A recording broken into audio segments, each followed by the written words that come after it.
got Mac and Mac here with you on Birds 365. We got our buddy Ed Kracz back to rejoin us. Did a good job covering all the stuff out in Arizona for SI.com. And one such article that he wrote this week was about a defensive end from Northwestern who the Eagles might have eyes don't go down this road. Oh, yeah, I am. I'm putting special ed to the test right off the bat.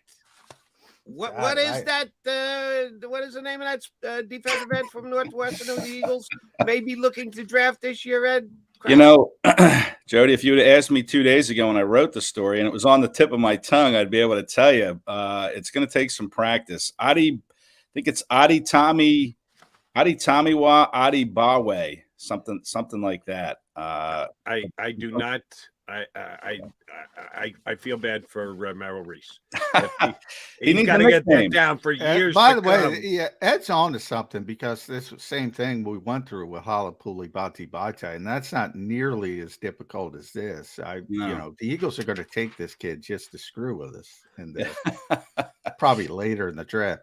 I'm looking at it. John, he had a nickname, Big V. Well, of course. Yeah. Well, I guarantee you this kid's got a nickname. I don't know what it is, but I guarantee it. And there's some smart people out in Northwestern, but they gave him a nickname. Trust me. Well, listen, the way you say his name, I know the first name and the last name is identical. The way you start to say the name, it's Ade something.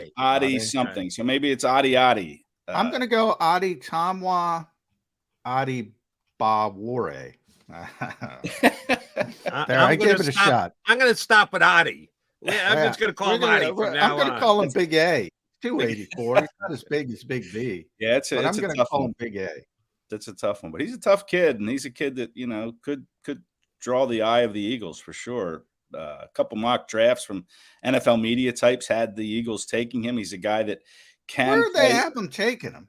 Well, I think Eric Chad. Well, no, they had him taking them. One of them had them trading down to 23 with the Vikings and taking him at 23 and picking up another third-round pick. I didn't know he was a first-round guy. Yeah, he came out of the Senior Bowl with like a third-round grade, but apparently that's really what well I thought. In Indy, and he was also and one of the other NFL media types had him taken at number 30 from the Eagles. I got to look more into him. I didn't know he was shooting up the board like that. So maybe, Big A. He's a bit of a tweener. He's about 6'2", 285. But listen, you can certainly gain weight in that Eagles program and get yourself up near 300 if you need be. But he's a guy like Milton Williams that can go inside and out. He's played both. He's played the 3-eye and the outside, the 6-eye, I guess it would be. So he can play along that defensive front in different spots, and that could be something that attracts the Eagles. They love versatility in their players, and Ade certainly seems to have that. Ade, I like it. All right, we'll go Ade. I like Ade. I like Ade. By the way, Jody, Ed's got a busy morning. After he's on with us, he's going to be on with John Stolnis. We didn't even know this. We're talking about John's. You're going to be on John's podcast. Do me a favor. Rip John over his top 10 NFC quarterbacks. Absurd. He's got Kirk Cousins behind Brock Purdy and Justin Fields. There's some projection there. Let's just say that. Are you trying to drag me into this argument? I'm trying to drag. I'm not. Actually, you talked about versatility. I'm not trying. I just thought it was ironic. We just brought Jody didn't know you were going to be on with John. I did. I did not know. You talked about versatility. Terrell Edmonds was a strange signing to me because, the Eagles have been playing this Fangio style defense. You don't have a strong safety, free safety. You have a left safety, a right safety. They don't want a box safety. And all of a sudden they sign a box safety. What is your theory behind that? To me, it's all right. Maybe it's just, the value was so much. We'll just get the player. That's the best player we can get at this point. Or I think a lot of Eagles fans would be more excited by the thought it might signal that they play a little bit differently defensively. Which is more likely to you? Yeah, I think they needed bodies at safety, and he was probably the best of a very thin crop. I mean, I know there were some other guys out there. I think Adrian Amos was still available. He might still be out there, but Edmonds has a really good track record of playing a lot of games and being very successful. Mike Tomlin loved him in Pittsburgh. The Eagles had great success signing Javon Hargrave from the Steelers. I mean, these Steelers players come in and they know how to play, and they're smart, heady football players. So I think it was probably a little of both. That they needed bodies. He was probably the best one out there in their estimation, and then maybe it will signal a little bit of a change with Sean Desai and how he operates his defense. Maybe he will play it a little bit differently. But I don't think that changes the philosophy of Sirianni. He does not want to get beat over the top. Explosive plays are still one of the things that, he values in his defense, not giving those up. So I'm not sure how different it's going to look. It might look a little bit different on occasion, maybe week to week. But I just think Terrell Edmonds was too good of a player and had too good of a track record. And the Eagles needed safeties. They signed Justin Evans and now Terrell Edmonds, and now they go into the draft. They may not take a safety. They've covered their bases at that position. At least not on the first day, I should say. They wouldn't take a safety. They might. I doubt it. They never have. But I think Edmonds gives them that luxury of now looking at other positions in the draft and maybe taking one later. All right, Ed. Jeffrey Lurie and Nick Sirianni both spoke glowingly about Brian Johnson. They asked Nick about making the decisions on the staff, and Lurie as well, that didn't know that Nick interviewed 12 linebacker coaches before he decided to select the linebacker coach that he did, that he put the time and effort with. Well, it was a no-brainer, Brian Johnson. They moved right past that. He's this young quarterback coach that Nick Sirianni loved. Are they putting pressure on Brian Johnson? Because I think you're with us. John and I are both huge Shane Steichen fans and think his ability to call games on Sunday is going to be very difficult to replace. If you listen to the coach and or the owner the other day, not an issue. We're just plugging Brian Johnson in. How much pressure is on him as the play call of the Eagles this year? Yeah, well, I don't know if he did it at the University of Florida. I mean, remember, he was the offensive coordinator when Kyle Trask was at Florida, and Kadarius Toney was scoring a lot of touchdowns there. So I'm not sure how many plays he called in Florida. I would think he probably called the plays at Florida. So we'll get to the bottom of it. He called the plays at time. They sort of toggled back and forth. Yeah. I forget who the head coach was, but the head coach was Dan Mullen. Was it Dan Mullen? Was he there? So. He called them at times, but he wasn't a full-time play caller. Yeah, listen, I'm with Sirianni and Lurie on this. I think it's going to be seamless, to be honest. I mean, yeah, there'll be some pressure on him. There's pressure on every, coach and player in that building to go out and execute and put game plans together and win. But I think Johnson's going to be fine. I really do. I think he's a smart, young, rising coach in this league. I think he's going to be another Shane Steichen, to be perfectly honest. He's going to put his time in as the OC here. He's going to have success with Jalen Hurts, which, he's already helped develop. And he's going to probably move on to be a head coach. That's kind of how I feel about it. I'm a big Brian Johnson believer. I think he's going to be just fine. I think that transition to being a play caller is going to be seamless.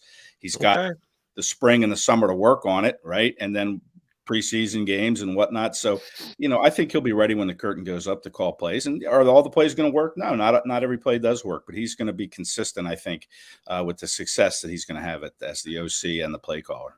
And he was the full-time play caller at Utah and Houston. So he has been the full-time play caller at places in the past before. So that will help. Jeffrey was kind of feeling himself a little bit, and he should, to be honest, talking about the Eagles organization, the front office. They always do that coach's photo, Ed, at the meetings. Nick Sirianni missed it, ironically. But when you look at that photo, and I had to count them up, the 32 coaches in the NFL, 13 have been through the NovaCare complex. 13 at some of 32. And then you look at all the front office people that have been hired away just over the past few seasons. Is this the gold standard that Jeffrey Lurie got made fun of for back in the day? because when people need help, they're on speed dial. Yeah. Maybe it's the front office gold standard, around the league, and even the coaching. Like you said, there were a lot of former coaches with ties here in Philadelphia. So I that could be the gold standard. I mean, it's led to 1 Super Bowl championship, 3 appearances since Lurie's taken the team over. But yeah, they do a good job of like Lurie said, that these guys that are under Howie Roseman aren't just like working in one area of the organization. They're not just working in, say, scouting and another one in football ops.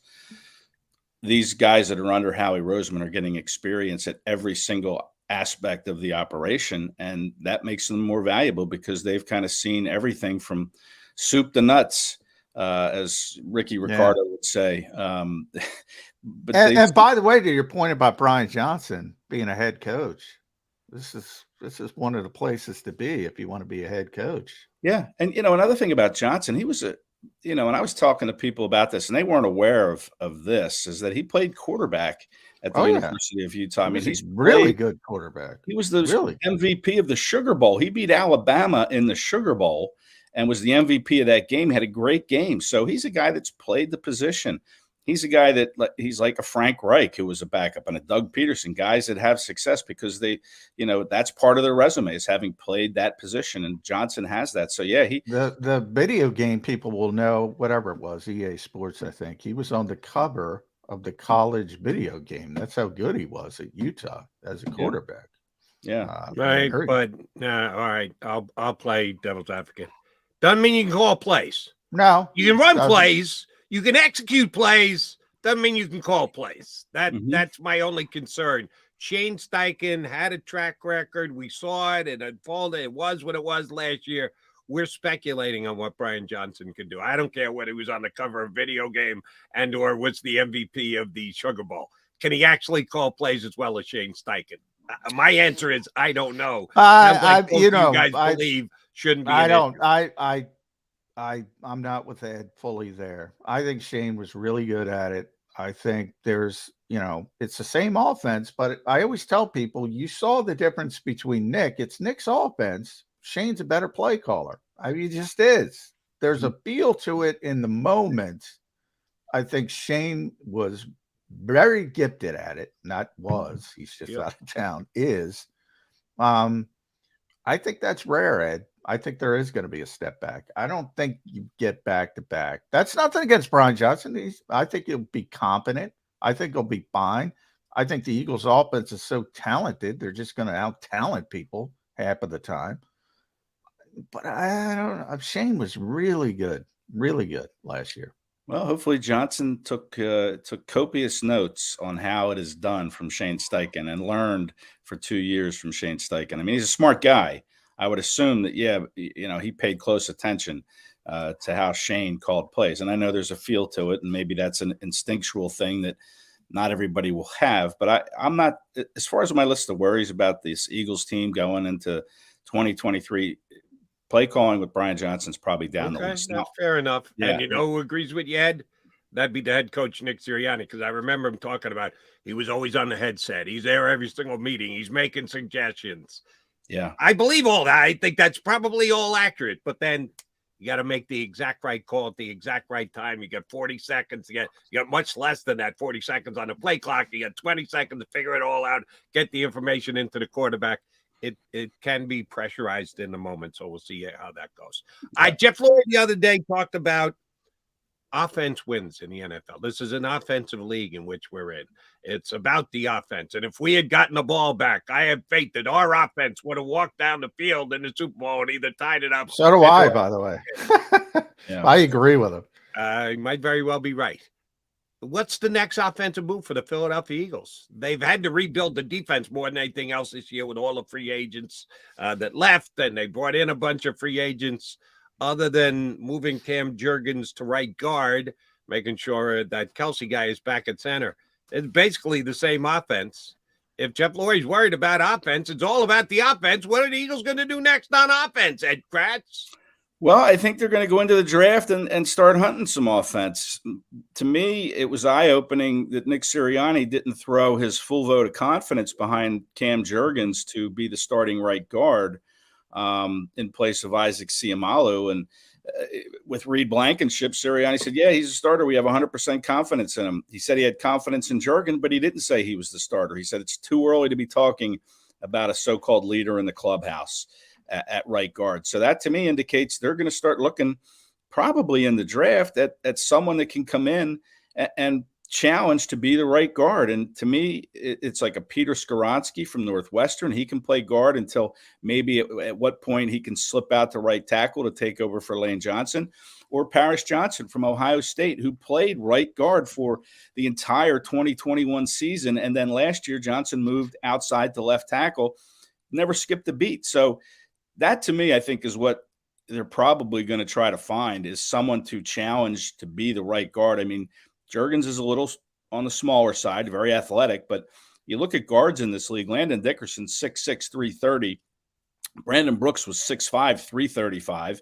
Jurgens is 6'2", 6'3", 295, 300. That's great for a center. You can hide that at center, especially if you're athletic like Jurgens, but we'll see about guards. So to me, guard is something they're probably going to try to find in the draft.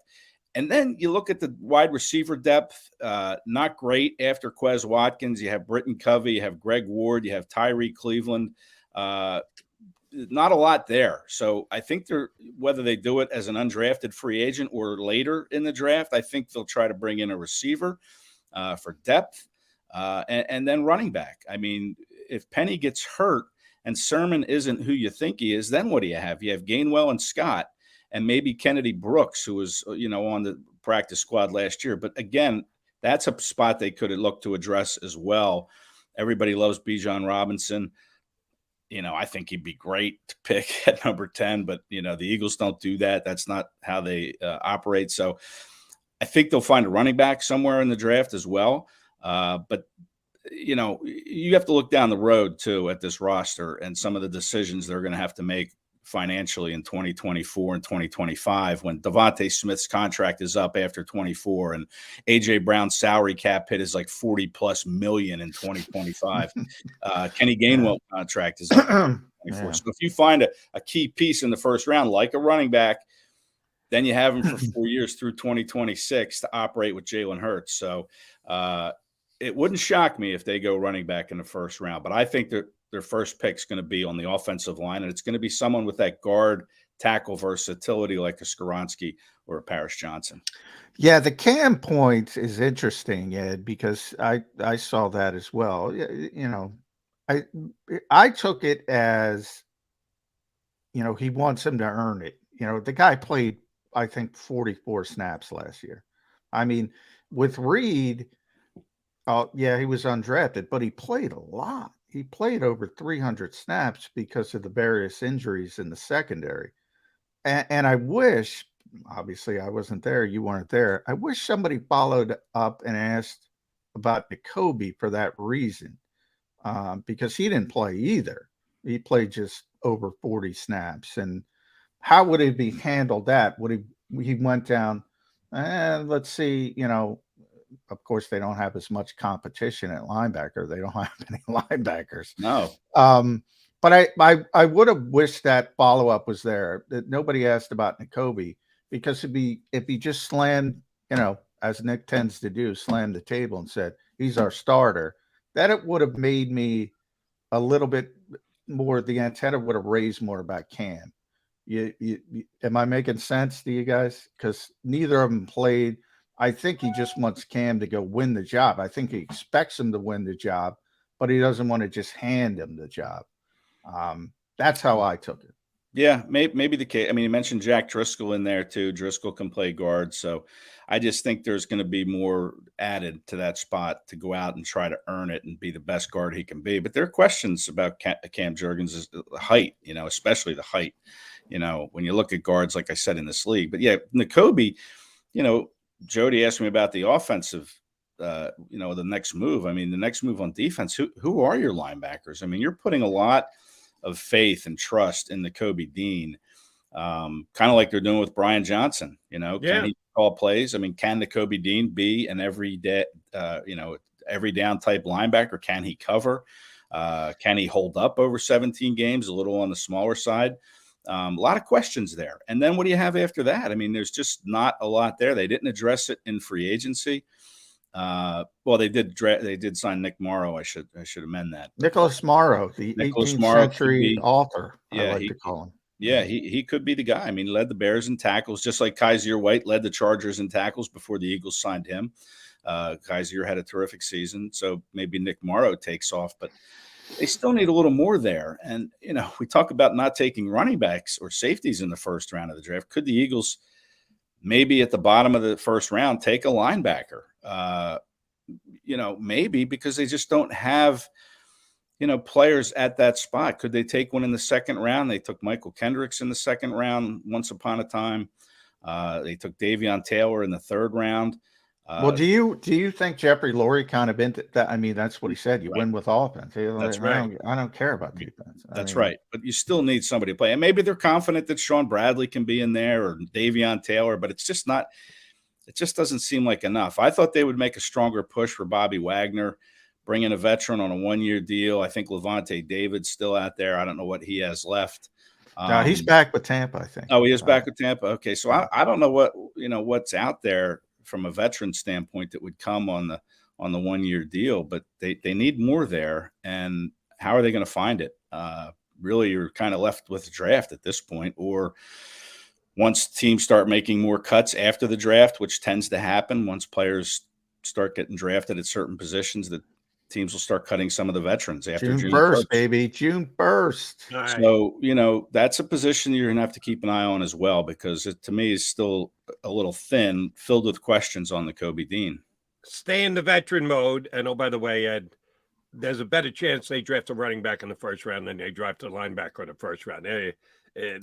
Not Howie Roseman, not Jeffrey Lurie. They're not going linebacker in the first round. Yeah, right. Offense, stretch a little bit to take a running back. You haven't done it in 30. Okay, yeah, they might go there. Not going to do it on the linebacker position. But I want to get back to wide receiver, because I know you wrote about Quez Watkins this past week. I think it's kind of an under-the-radar weakness that the Eagles have, the wide receiver position. We got AJ, we got Devontae. We're great. Right. And you're one high ankle sprain away from having to plug in someone else as your number two across from whichever your two-star wide receivers is still healthy. And I just don't have faith in Quez Watkins. They lost the irreplaceable ability to block at wide receiver when Zach Pascal went out the door. They got to go find that somewhere else. I think you can do that. But no, I'm talking about a legit third wide receiver who can catch the ball, make plays, move the sticks, get in the end zone. They've shown nothing as far as interest goes in any other wide receiver. And I know they had priorities, and I get it. That's a backup position as compared to starters on defense that you had to replace.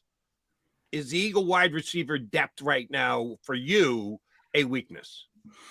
Well, you're right about the high ankle sprain. I mean, A.J. Brown seemed to get, nicked up and bruised as the season went on. We saw him. He's such a physical player and such a big target and loves to pick up yards after the catch. You worry about A.J.'s ability to play all 17. Now, he's tough. He did it this year, even though he got banged up. We saw Devontae Smith take some shots that he's gotten back up from, but I think he was in a walking boot after the season. So he got nicked up too. But yeah, that's a big concern, is the depth. I know people are concerned about Quez Watkins. I'm fine with Quez Watkins. 6th round pick, over 1,000 yards receiving in these last 2 years combined. Has he taken advantage of all the opportunities of the few opportunities that he gets as the third wide receiver? No, didn't really do a good job of that this past year. But as far as him coming back and being the third receiver, I'm fine with that. He's a cheaper guy on the last year of his deal. I think it's the last year, but it's still a rookie deal.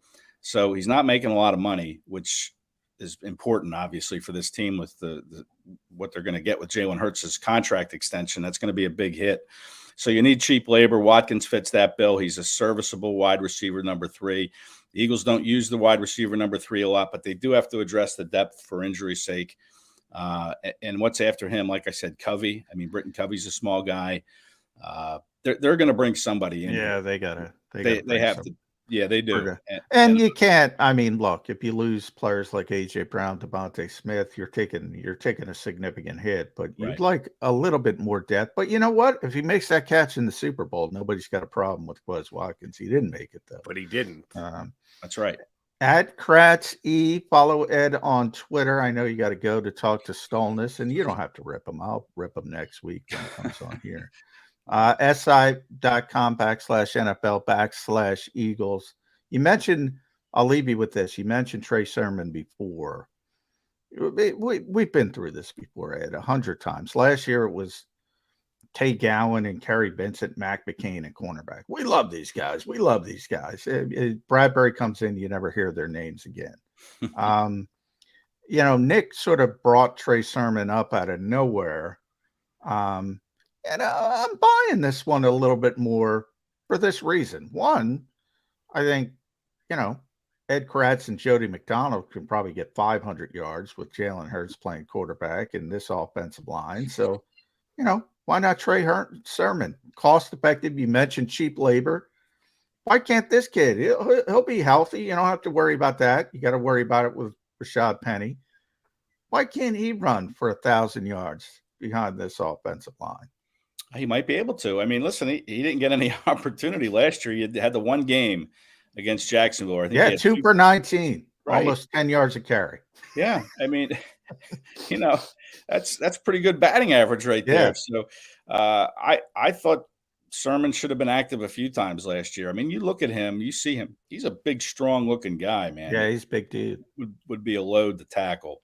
And I think he'll be given every opportunity to show what he can do. And he might have to, depending on the health of Rashad Penny. I mean, not a lot of confidence he'll be able to stay healthy for 17. So you need somebody to come in there and be the guy. And Sermon will be given that shot. And I think there'll be someone else that's going to be given that shot too, that they're going to find in the draft or, after the draft. We'll see. I mean, Zeke Elliott's still out there. If you want to take a flyer on him for 1 year, it's $4 million. I don't know. But Sermon to me, I love watching him in that limited time we saw him and talking to him. He seems like he's a smart guy that he studies. I'd love to see him get a shot and see what he can do with it. All right, Ed, before we let you run, I'm going to give you a quickie quiz. 11 years in the league, 8 as a starter, playoff victories for Kirk Cousins. 11 year 8. I'll say, did he win one in Washington? Maybe one. I'll say one. One would be correct, and it was with Minnesota. He didn't win in Washington. I don't think he made the playoffs in Washington, did he? Yeah, he did. No. Yeah, did he? He lost. 1 year in the league, 9 games as a starting quarterback. Playoff victories for Brock Purdy. 2. 2, yes. In 9 games as a starter in the league as compared to 8 years in the league as a starter. Purdy, as we all know, it's quarterback Cousins, versus 1. quarterback in the playoffs. Nothing else matters. By the way, if it was quarterback versus quarterback in the Super Bowl, the Eagles would have won the Super Bowl. And Patrick Mahomes was the MVP. But Jalen Hurts played a better game. Yeah, but funny thing, we never analyze quarterbacks for winning and losing games. That never happened. I just mean it's silly to say, again, did you look at all the other numbers? Ed's got to go. I'm sorry, Ed. Well, you don't want to look at Purdy's numbers. Purdy's numbers jump off the page. Are you kidding me? Are you going down? Are you seriously going down? 2019. All right, let's look it up. 2019, 107.4 a passer rating for Kirk Cousins. 2020, 105. 2021, 103.1. Last year was awful at 92. What do you think? What do you think Purdy's numbers were? He led to. Okay, how about this? 2015, 41.66. 2016, 49.17. 2017, 40.93. 2018, 42.98. 2019, he was terrible, 36.03. 2020, 42.65. 2021, 42.21. 2022, 45.47. That's Kirk Cousins. Please stop saying this. Well, he's got a And then track there's record. one other number. 1 playoff victory in 8 years as a starter in the league. Oh, And by the way, who had a higher passer rating this year? Kirk Cousins or Kirk was bad. Yeah, Brock Purdy. How many games he play? How many games he played, Jody? He played enough to win 2 playoff That's games. called a small He sample started 9 size. games in the league and won 2 playoff games. Kirk Cousins been starting in the league for 8 years. He's won 1. He started 142 games. He's thrown for 4,000 yards all those times. He's got a passer rating over 100 5 different times. This is an absurd conversation. We've had some absurd conversations. This is one of the most absurd conversations we ever had. I hope Brock Purdy turns into Kirk Cousins. If he does, he has a hell of an NFL career. He's already surpassed Kirk Cousins in playoffs. Oh, my God.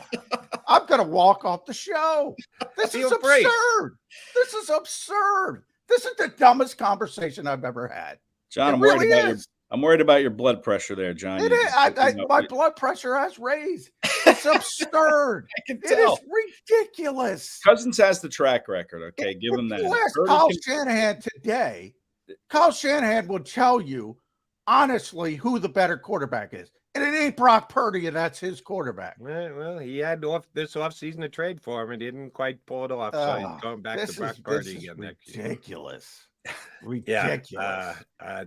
Except for the fact that Brock Purdy did what he did in the games that he started this year. If you don't want to give him credit for that, that's fine. If you want to, which you argue all the time, players shouldn't be held to where they were drafted.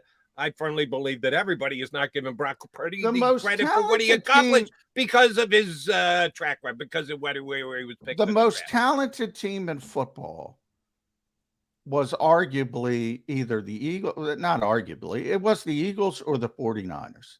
I would argue it was the 49ers. I said it was the 49ers all year, but I don't care. Go 1 or 2. If Jimmy Garoppolo was there, they would have been in that position. If Trey Lance was healthy, they would have been in that position. What about everybody else on that team? Number 1 defense in the NFL. Deebo Samuel, George Kittle, Trent Williams, Brandon Ayuk. These guys don't matter. Do we hold that against Jalen Hurts because the Eagles were the number 2 defense in the NFL? Or do we put him as the number 1 quarterback because he was the number 1 Brock Purdy had a better passer rating than Jalen Hurts. Call him better than Jalen Hurts. That's dumb.